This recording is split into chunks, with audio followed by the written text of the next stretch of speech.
Bismillahirrahmanirrahim. Assalamualaikum warahmatullahi wabarakatuh. Waalaikumsalam. Wal aqibatu lil muttaqin wala udwana illa 'alal zalimin. Wassalatu wassalamu ala asrafil anbiya'i wal mursalin sayyidina wa maulana Muhammadin wa ala alihi wa sahbihi ajma'in.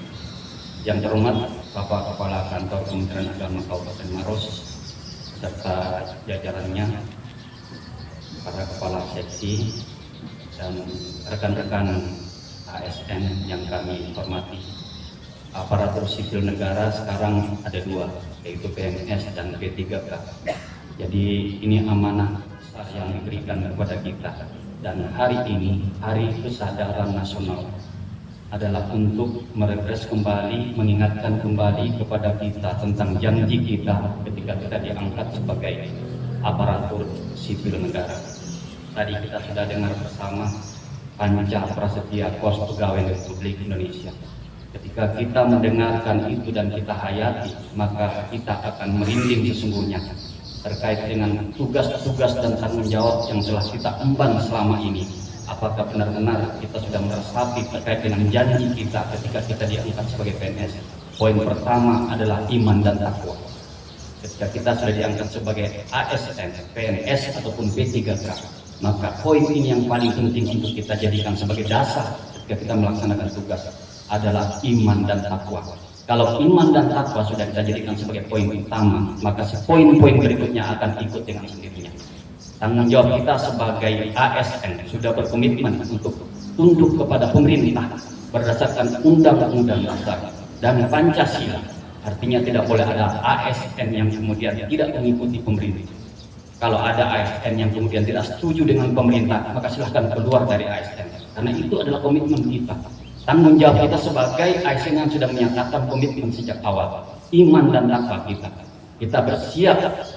Panca Prasetya Kos Pegawai Negeri ini adalah bentuk pengabdian kita kepada masyarakat, bentuk pelayanan kita kepada masyarakat.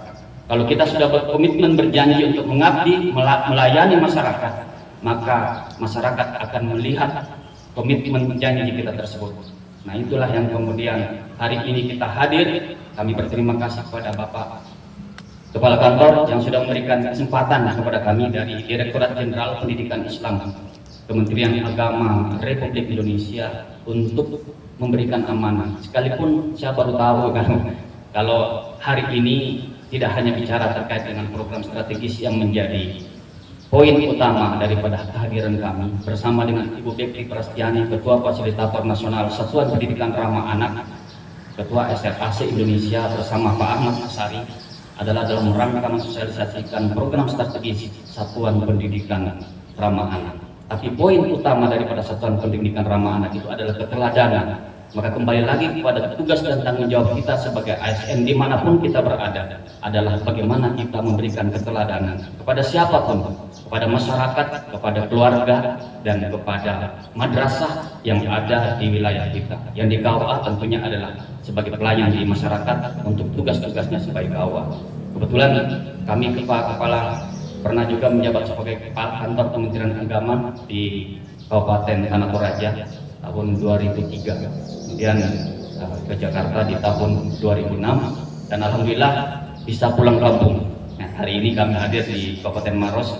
Kebetulan kami lahir di sini juga di Makassar, tepatnya rumah di Sudiang.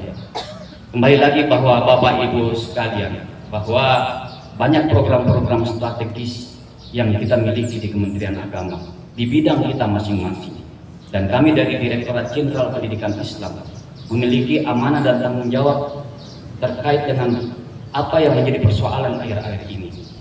Menteri Agama Republik Indonesia Pak Yakut Khalil Qaumas menyatakan bahwa madrasah-madrasah yang ada di seluruh Indonesia harus segera menerapkan program Satuan Pendidikan Ramah Anak. Artinya bagaimana madrasah itu memenuhi dan melindungi hak anak. Sekalipun tujuan daripada pendidikan itu sudah sangat ideal. Bagaimana mengembangkan bakat, minat, potensi anak. Tetapi fakta-fakta di lapangan masih terjadi kekerasan kepada anak-anak di satuan pendidikan. Masih terjadi diskriminasi. Padahal poin penting daripada deklarasi kita untuk menjadi Satuan Pendidikan Ramah Anak adalah bagaimana memenuhi dan melindungi hak anak selama mereka berada di satuan pendidikan. Karena poin utama daripada konvensi hak anak yang telah kita ratifikasi adalah setiap anak mempunyai hak yang sama untuk mendapatkan pendidikan. Tidak boleh lagi ada diskriminasi, apakah karena keterbatasan ekonomi, apakah karena keterbatasan fisik. Karena anak-anak yang memiliki keterbatasan ekonomi, keterbatasan fisik tetap memiliki potensi minat dan bakatnya masing-masing. Oleh karena itu, kita telah mendeklar sebagai madrasah inklusif, madrasah yang terbuka, madrasah yang menyamakan. Tidak boleh lagi ada madrasah yang menolak siswa karena kemudian keterbatasan tadi, keterbatasan akses, keterbatasan ekonomi, keterbatasan fisik, kemudian menjadi alasan. Semua madrasah harus terbuka, karena itu komitmen kita. Itulah poin penting daripada kita mengimplementasikan, menerapkan satuan pendidikan ramah anak. Dan poin utamanya lagi, bahwa bagaimana kita mendampingi anak-anak di satuan pendidikan itu tanpa hukuman, tanpa sanksi. Selama ini masih ada paradigma yang berkembang bahwa ketika kita mendisiplinkan anak-anak itu harus dengan hukuman, mendisiplinkan anak-anak itu harus dengan sanksi.